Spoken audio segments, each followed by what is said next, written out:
ఒక కంటెంట్ ఎలా క్రియేట్ చేయాలంటే ఏఐ కంటెంట్. ఇప్పుడు ఏఐతో చేస్తే అది నిజమైన మనిషో, నటుడో అనుకుంటాం. కానీ ఆ మనిషి లేడు, ఆ నటన లేదు. అలాగే సినిమాల్లో పాత్రలు, క్యారెక్టర్స్ నిజ జీవితంలో ఉండవు. ఆ! అలా ఏఐ రూపం ఎలా ఉంటుందో ఏఐ క్యారెక్టర్స్ అవన్నీ. ఓకే. ఏఐ మాటలు, ఏఐ క్యారెక్టర్స్, ఏఐ స్టోరీలవి. అంటే ఏఐ బొమ్మ అనేది నిజ జీవితంలో మనిషి ఉండడు గానీ, మనం నిజంగా మనిషి అనుకుంటాం కదా! కానీ ఆ మనిషే ఉండడు. కేవలం ఊహా చిత్రం కదా! అలాగే ఆ పాత్రలు, కథలు, భావాలు, వ్యవహారాలు, ఆ! ఆ ఆలోచనలు అవన్నీ ఏఐ ద్వారా చేసినయి తప్ప, ఏఐ లాంటివి తప్ప నిజ జీవితంలో ఉండవంట. అలా కంటెంట్ క్రియేట్ చేయండి. అంతేగాని నిజంగా ఎక్కడ ఉండొద్దు. వాస్తవంతో పోలికలు ఉండే క్యారెక్టర్స్ గానీ, ఆర్టికల్స్ గానీ, వాటి వ్యవహారం గానీ, ఆలోచనలు, భావాలు చేయకండి. అలా ఎక్కడ ఉండదనమాట. ఓకే. అలా కంటెంట్ తయారు చేయండి. స్టోరీ లాంటియి. ఏ కంటెంట్ అయినా. ఎలా చేయాలంటే ఇప్పుడు మనం ఒక శత్రువుని హతమార్చాలనుకో, మనకు శత్రువు అంటే ఇప్పుడు పక్షిని పట్టాలంటే ఏం చేస్తాం? దానికొకటి టెక్నిక్ తోటి మనం అది వలలో చిక్కేలా చేస్తాం. లేకుంటే దాన్ని పులిని పట్టాలంటే మేకని ఎరగా వేసి దాన్ని బోనులో పడతాం. దొంగలు ఏం చేస్తారు? తెలివిగా చాటుకు చీకట్లో దాగుండి వచ్చి దాడి చేస్తారు. మన శత్రువుని కొట్టాలంటే చాటుకు దాగుండి వాడు ఎప్పుడు పోతాడని మనకు తెలవకుండా చూసి కొడతాం. ఇట్లుంటది కదా! దెబ్బ తీస్తాం కదా! అంటే అదొక పరిష్కారం. అంతే కదా! ఇప్పుడు పుండుకు మందు పెడతాం చూసినావా? అట్లా పరిష్కారం చూపెడతాం. ఇలా చేయండి అంటే మనం సొంతంగా అన్నట్టు. మన శత్రువును చంపాలా, కొట్టాలా, దాడి చేయాలంటే ఏమన్నా స్క్రిప్ట్ ఉన్నదా? ఐడియాలున్నాయా? మనం ఏఐ కంటెంట్ లాంటిదది. మనమే సొంతంగా చేసుకున్నాం. ఎవరు చెప్పలే, ఎక్కడ ఉండదు. కదా! మనకెట్లా తోస్తే అట్లా ఎట్లా వీలైతే అట్లా మనం చేసుకుంటాం కదా! నేరాలు, ఘోరాలు ఇవన్నీ ఏఐ కంటెంట్ లాంటివి. అంటే ఎక్కడ ఉండవు, ఎవరు చెప్పరు. మనం క్రియేట్ చేసుకుంటాం చూసినావా? ఇలాంటిదనమాట. కంటెంటు, పరిష్కారము, ఆలోచనలు అవన్నీ ఇలా చేయాలి. ఏఐ లాగా మనకు తోచినట్టు చేసుకొని చెప్పాలి తప్ప ఒకరిని కాపీ చేయడం అనేది చేయకూడదు. మనం సొంతంగా క్రియేట్ చేసుకోవాలనమాట. ఇప్పుడు ఇప్పుడు పుండుకు మందున్నది. వైద్యుడు ఎలా కనిపెట్టిండు? అంటే అతను కూడా అంతే. లేనిది తయారు చేసిండు. ఇప్పుడు భూతం ఉన్నది. నిజంగా దయ్యం ఉన్నదా? ఎంటకలు ఇరబోసుకొని ఉంటది, పొడుగ్గుంటది, కాళ్ళు వెనకకుంటాయి, కానుతో ఇట్లుంటది, వచ్చింది, నవ్వింది అంటారు. నిజంగా ఉన్నాయా? అది ఏఐ కంటెంట్ అన్నట్టు.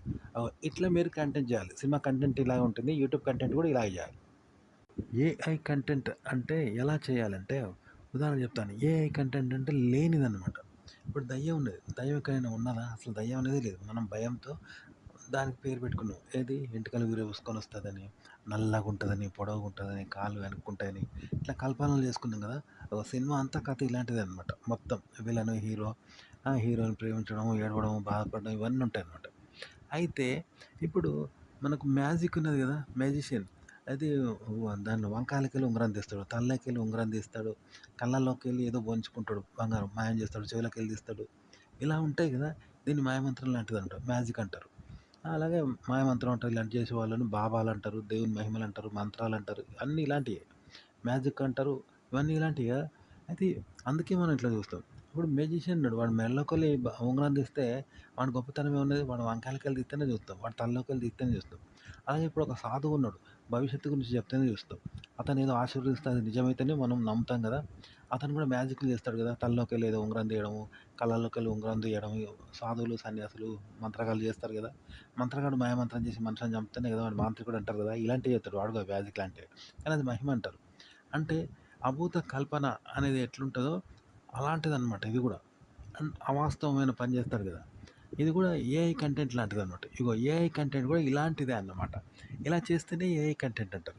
అంతేగాని అందరు జేసినట్టు జేత్తే, అందరు జేసినట్టు ఫోటోలు తీస్తే, అందరు తీసినట్టు వీడియోలు తీసి చూపెడితే అందులో గొప్పేమున్నది? ఏం లేదు కదా! ఓ ఏఐ కంటెంట్ అనేది ఇట్లనట్టు ఇప్పుడు చెప్పాను గదా! ఉంగరంకెళ్ళి బంగారం తీస్తే అది ఎంత వింత ఉంటదో, ఈ కంటెంట్ అలా ఉంటది, సృష్టించడం ఉంటది, అలా కథ గూడా అలాగే ఉంటది. నిజ జీవితంలో ఎప్పుడు ఎక్కడ జరగదన్నమాట. ఎట్లా అంటే కుక్క మనిషిని కరుస్తది. కానీ మనిషి కుక్కని కరిస్తే వింత గదా! విచిత్రం. కానీ అది ఎక్కడ కరవదు. అయినా కరిసిందంటే అది ఏఐ కంటెంట్ అన్నట్టు. ఇలా ఉంటదనమాట. ఇలా ఉంటేనే చూస్తారు జనం. మనిషి కుక్కని కరిసిండు అని పేపర్‌లో ఏసిరనుకో అందరం చూస్తాం. కానీ అక్కడేందంటే అది క్రియేటివిటీ. వాడు కావాలని అట్లా సృష్టించి చెప్పిండంట. ఏ మనిషి కుక్కను కరవడు, కరవలేడు. చూసారా? అది సృష్టి విరుద్ధం. కాబట్టి అదే కుక్క మనిషిని కరిసింది అని ఎవడన్నా ఏసిననుకో ఎవడన్నా చూత్తడా? చూడడు, ఎవడేయడు, చూడడు గూడా. అందుకే ఎయ్యరు, చూడరు. కానీ మనిషి కుక్కని కరిసిండని ఎత్తే అందరం చూత్తాం. కోట్ల మంది వ్యూస్ ఒస్తాయి. కానీ అది సృష్టించిందే. కావాలని చేత్తారు. కాపోతే అది మనకు తెలవదు. మనం నిజమే అని నమ్ముతాం. కానీ వాడు కావాలని ఏస్తాడు ఎనక. చూసారా? ఇగో ఇది మ్యాజిక్ అన్నట్టు. ఇలా కంటెంట్ తయారు చేయాలి. ఏఐ కంటెంట్‌లా అంటే ఏఐ కంటెంట్ అంటే ఎందుకు చెప్తున్నానంటే ఇప్పుడు ఒక యాక్టర్‌ని చూసి ఏమనుకుంటాం? ఆ పాత్రను చూసి ఆ హీరోని ఇష్టపడతాం 'నాగార్జున.' ఆ పాత్రను చూసి ఏం చేస్తాం? ఆ హీరోయిన్‌ని ఇష్టపడతాం. కానీ ఏఐ కంటెంట్ కూడా ఒక మనిషి అని ఏఐ కంటెంట్‌తో వచ్చిన అమ్మాయిని కూడా హీరోయిన్‌ని తను మనిషి అనుకోని ప్రేమలో పడతావు. కానీ అది ఏఐ కంటెంట్ అంటే ఒక ఊహా చిత్రం. కంప్యూటర్ బొమ్మ మాత్రమే. కానీ మనకు తెలవక దాన్ని ఇష్టపడుతుంటాం, ప్రేమిస్తుంటాం. కానీ అది ఏఐ కంటెంట్ అని, ఏఐ రూపం అని మనకెప్పుడు చెప్పరు వాళ్ళు. ఉదాహరణకు తమన్నా ఏఐ కంటెంట్ అనుకో, ఐశ్వర్య రాయ్ ఏఐ కంటెంట్ అనుకో, మనకు తెలవక ప్రేమిస్తా ఉంటాం, ఇష్టపడుతూ ఉంటాం, కోరుకుంటాం. అంత అందంగా ఎవరు ఉండకపోవచ్చు. అది ఏఐ కంటెంట్ అనుకుందాం. అప్పుడు మనకు తెలవదు కదా! ఒక అభూత కల్పన అనేది ఇలాంటిది. ఏఐ కంటెంట్ లాంటిదనమాట. ఆ! అందుకనే చూస్తారు. ఏఐ కంటెంట్ అంటే చెప్పాను గదా! అవాస్తవమైనది, అసహజమైనది కాబట్టే చూస్తాం.